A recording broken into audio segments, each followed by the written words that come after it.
Bismillahirrahmanirrahim.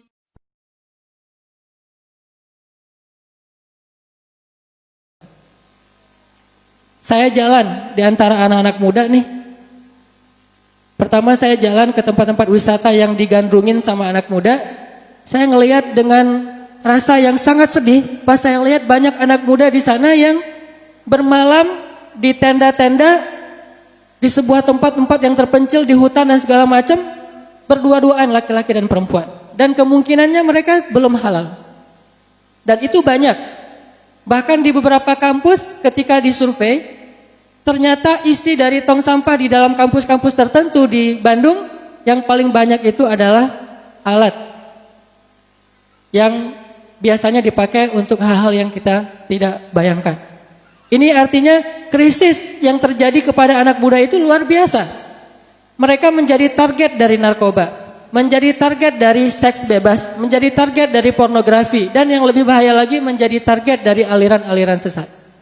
Apakah itu Syiah, Ahmadiyah, bahkan dari dulu juga udah menjadi target dari sekuler liberal. Dan itu semuanya pasarnya adalah anak muda.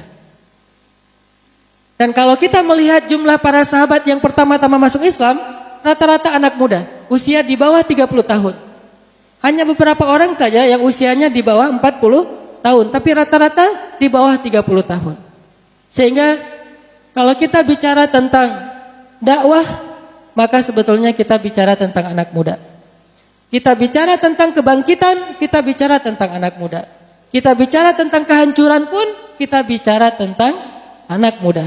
Itulah yang memotivasi saya untuk buat sebuah gerakan anak muda yang segmennya langsung kepada street culture, mempelajari tentang dunia anak muda jalan, masuk ke komunitas-komunitas.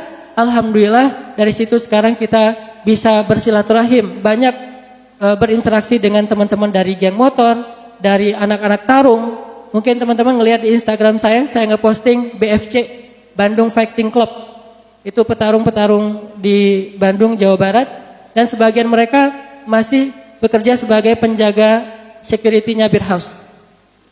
Mereka masih jagain beer house, klub-klub malam gitu, tempat clubbing. Dan walaupun demikian, alhamdulillah sebagian besar mereka sudah hijrah. Di sana ada ketuanya, alhamdulillah. Teman saya, teman istri saya juga namanya Edwin. Beliau juga seorang petarung yang berdakwah kepada anak-anak yang benar-benar preman luar biasa. Yang dulunya mungkin debt collector, preman, orang-orang yang main di narkoba, dunia malam, jadi pembunuh bayaran. Alhamdulillah mereka sebagian besarnya sudah hijrah. Sehingga ketika kemarin ngadain pertarungan tingkat internasional melawan 3 petarung luar negeri, 2 dari Filipina, 1 dari Amerika. Alhamdulillah 3 petarung kita menang dengan kemenangan KO di ronde pertama. Dan ketika menang, mereka yel-yelnya takbir. Ini aneh, ada ring tarung dengan yel-yel takbir. Biasanya kan yel-yelnya macam-macam, ini takbir, Allahu Akbar semuanya. Jadi kayak 212. Jadi ini ring 212. Takbir, kemudian bendera di samping ring itu ada bendera Palestina, kemudian ada kalimat hentikan kejahatan kemanusiaan untuk Rohingya, untuk Aleppo dan seterusnya. Jadi kampanye tentang nasib kaum muslimin di atas ring anak muda.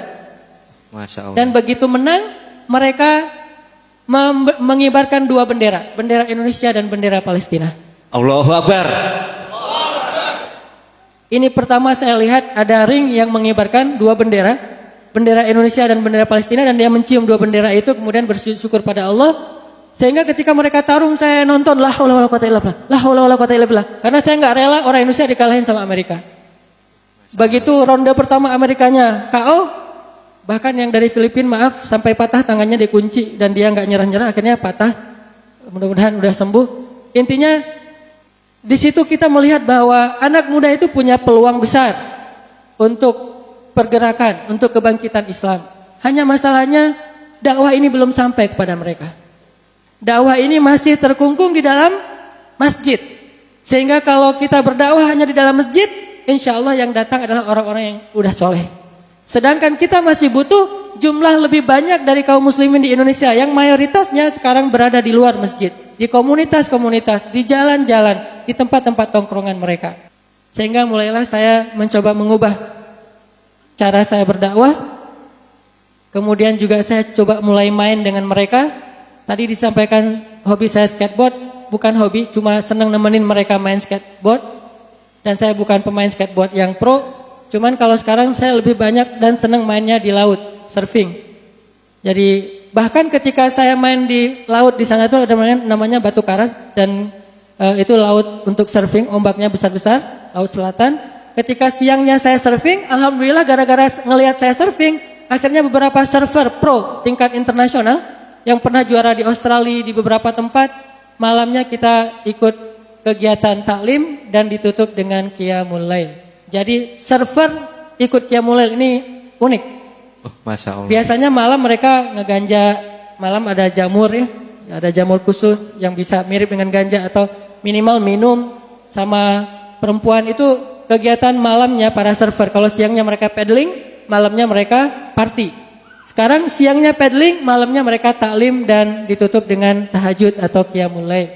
Ini ketika masuk ke dunia mereka. Walaupun saya nggak jago dalam surfing, tapi mau main aja. Main di ombak, kegulung, diketawain, terus cari lagi ombak, terus main dengan anak skateboard, duduk di antara anak-anak musik. Bahkan alhamdulillah, pilot project kita di Pemuda Hijrah itu adalah melakukan kegiatan beriges berzikir.